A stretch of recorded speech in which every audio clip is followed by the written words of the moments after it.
Merry Christmas, crew, and for those of you who don't celebrate Christmas, happy Wednesday.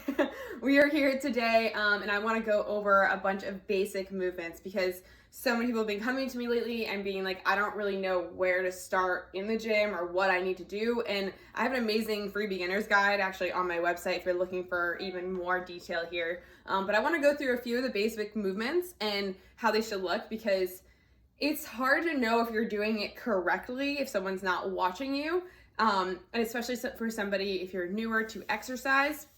This will be really, really helpful for you. So I'm going to go through a few basic movements and how they're supposed to look and how they're supposed to feel, and then try them out and let me know how it goes. So let's get to it. Before you get to any of these movements, you got to make sure you warm up, okay? So when you're in the gym, make sure you do some dynamic movements. I actually have another IGTV post on that, but I'm just going to talk about the basic movements right now, okay? So again, make sure you warm up first. So first movement we're going to go through, I'm just going to start with you with the plank, okay? So I'm going to start with some core stuff for you because it's really great to get your core nice and activated, okay? So with your plank, I'm going to start off with the elbow plank. I think I like the elbow plank better. A lot of times if, you're doing the regular plank on your hands, it can hurt a lot of people's wrists if they're not like strong enough, it could hurt them. So I like to start off with the elbow plank. So that's what I'm going to start off with. So for the elbow plank here, you're going to take your elbows, you're going to put them here on the ground, okay? And you're going to keep your butt down nice and low when you're in this plank. Your shoulder is going to be right above that elbow here, okay? So not too far forward, not too far back. Your butt is not in the air and your belly is not down. If it's down here like that, eventually that will hurt your back, and you don't want to feel any of these core movements in your back. You should always feel it in your core. If you do feel it in your back, stop, readjust. If you have a trainer, send them a video of what your movement looks like and they can try and fix it, okay? So with the plank, let's get back up into it. If this for some reason is too much for you, there's a few different things you can do. The first thing you can do is you can spread your feet a little bit wider to make it a little bit easier. So you can go here and you can spread your feet a little bit wider. It's gonna make it a little bit easier for you, okay? The second thing you can do if you're really struggling with it to start off with is you can drop down to your knees. So go onto your elbows, get into that plank position and just drop to your knees.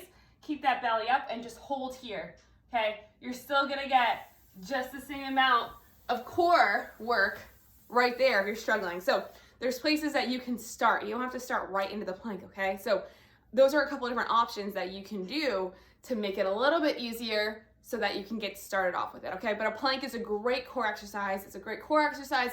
It's actually also gonna, you're gonna feel it in your shoulders. It's a great way to start off. You gotta keep that belly up and you gotta keep that butt down. So, plank. Another core move I'm totally obsessed with is the hollow hold, okay? So we're gonna go into the hollow hold. I'm gonna show you how I like to get into it.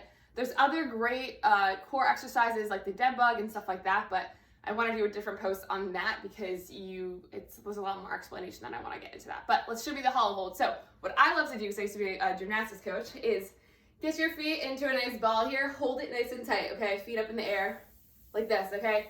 Release your hands. Keep your feet up. Put your hand on your lap and push out to where you feel comfortable, okay? You're trying to get, the goal eventually is to get completely straight here. Okay, but push out to where you're comfortable. So if that's here, stop here.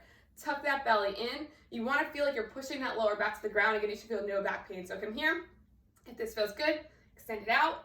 Keep breathing. That feels good. Extend it out even more, and eventually you can grow with your arms up. But with the hollow hold, your shoulders should be off the ground, okay? Shoulders should be off the ground. A lot of times what I'll see for people is that their shoulders are on the ground and they're just doing this, okay? That's not a hollow hold. A hollow hold, you want your shoulders off the ground, and you don't want to be like crazy high up, but you start where you're comfortable, okay? So that's a great move. I love doing the hollow holds. I'm trying to think of what else I see in the hollow holds.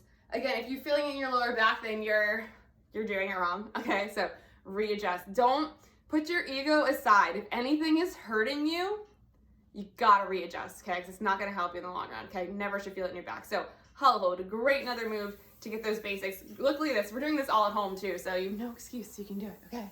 Okay, now let's get into the next movement, which is gonna be the squat, okay? And again, you can do this all stuff at home. We're not doing anything with weights or anything too crazy yet. We're just learning the basics. If you learn the basics, then you can improve upon that. And that's how I train all my clients, okay? I don't do all this crazy shit first. You gotta be able to do the basics and then we progress you up. That's the best way to do it, okay? So, got this, this is actually a cat stool. My mom's actually my cat can hide under here. But anyway, so you go into over here on this cat school thing, and I like to start people off with a squat sit.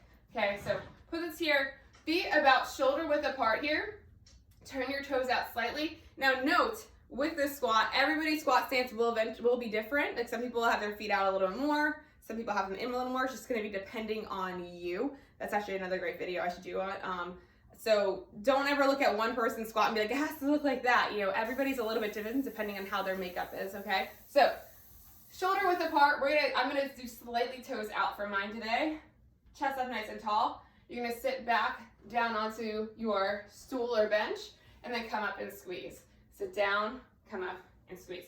Things I want you to think about while you're doing your squat. Yes, a lot of instructors will tell you to sit down back on your heels. It's not necessarily wrong, but it's not necessarily right. You actually, when you squat, you should be sitting in the middle of your foot, which is why a lot of people like to do their squats barefoot, so they can actually feel that they're going down, straight down with their squat. So here, chest up tall, squat down. Think about pushing the center of your foot.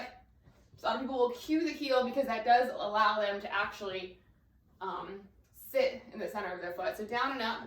When you're doing your squat, you shouldn't be having an arch back and then leaning forward with your knees like this. I know it looks ridiculous, but a lot of times people tend to, that winds up happening, okay? So chest up nice and tall, sit back, come up. Start here with your squats. Eventually, once you start feeling better, kick this thing out of the way and then you can go down. Again, keeping your chest up, coming up nice and tall, down, nice and tall. Again, you don't want to be leaning too far on your toes like this. You don't want to be leaning too back on your heels and having an arch back. You want a nice flat back here, tight core while you're doing those squats up and down. Okay, so start off with the bench, get comfortable with it. And you can also even, before you take the bench out, you can just do a little love, I call it a love tap. You can do a little love tap on it, okay, and get used to that before you take it away. So again, with this squat, sitting up straight and down, not too far forward on your toes, not too far back on your heels. You want to sit straight down in the middle and have that core nice and tight, okay? So this should be how your squat feels like when you're starting with the basics. Eventually it gets a little bit more complicated when you start doing, you know, bar squats or goblet squats and things like that. There's a lot of great ways to help you with that. If you're really having trouble, I don't have a medicine ball on me right now. I'm going to use this Tupperware. You can also squat and extend your arms out. That'll help you keep your form in your chest really well. Good, so you can hold here. You can sit back, extend that out, and then come back in. This actually helps a lot to keep that form good, to keep that core nice and tight. It's a nice little counterbalance that you're doing it correctly, so you can use a Tupperware or something like that. So that's the squat. Right, next one. We're gonna get into lunges, okay? I like to start my clients off a lot of times with walking lunges. I'm able to really see, you know, how their body works while they're doing that. So I just tell them to do a walking lunge. I'll kind of critique and see what their body is doing, and then we kind of adjust from there. So walking lunge with this, what I like to do, so I start with my feet together. You step out in front. I tell people to put their heel down first, again, just because it prevents them from leaning too far forward. And you want to take a decent step forward. So a decent step forward, and then you want to sit straight down. Knee is going to go right above the ground. It's not necessarily wrong if your knee touches the ground for the lunge. I know a lot of like CrossFit gyms will tell you just tap the ground, but why a lot of people tell you not to do that is because people will just fall to the ground and they're not actually controlling it. So what a lot of times people will do is they'll step forward and they'll just drop, okay? And we wanna make sure that you have a lot of control when you're doing this. So chest up nice and tall, and I say knee right above the ground, okay? Your knee, again, is not so far over your toe where it's leaning so much and you're gonna feel there's a lot of times if you lean too far forward, you're gonna feel pain in your knee. You wanna sit straight down. You need to be like about in line with your toe here, and then come up, okay? So walking lunge, you'll put that all together. So we'll step through, keep your hips nice and square, come through, hips nice and square, okay? And I'll do it backwards so you can see it. Don't mind my baggy pants. This is just like a holiday. Here, knee right above the ground, knee right above the ground, okay? So making sure that you're not leaning too far forward. The wrong way to do it, which I see all the time, and I feel, and that's why a lot of people are like, oh, my knee is really hurt when I'm doing lunges. Well, it's because you're doing it not correctly. You should not feel pain while you're doing this. You should feel pain like it should feel a burn, but not that.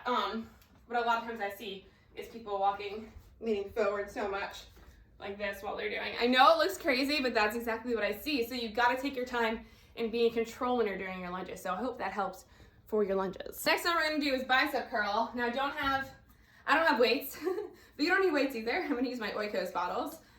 You can use bottles of water and fill them. That also helps. Just use what you got, okay? Bicep curls, you want a nice stance. I mean, it doesn't have to be shoulder width apart, be a little bit closer. Slight bend in your knee, elbows in nice and tight, and you curl up and down. What you want to make sure you're doing your bicep curls, you're keeping your elbows in nice and tight. Your chest is up nice and tall, always. Curling. What you don't want to do is lean back while you're curling, because that will eventually really actually hurt your back, okay? So if you're leaning back while you're doing that, the chances are the weight is either too heavy for you, or if you really want to do that weight, I'm going to go up to my fridge, you can stand against something and keep your chest up nice and tall, and this will help, you know, give you that little extra so that you aren't actually leaning back.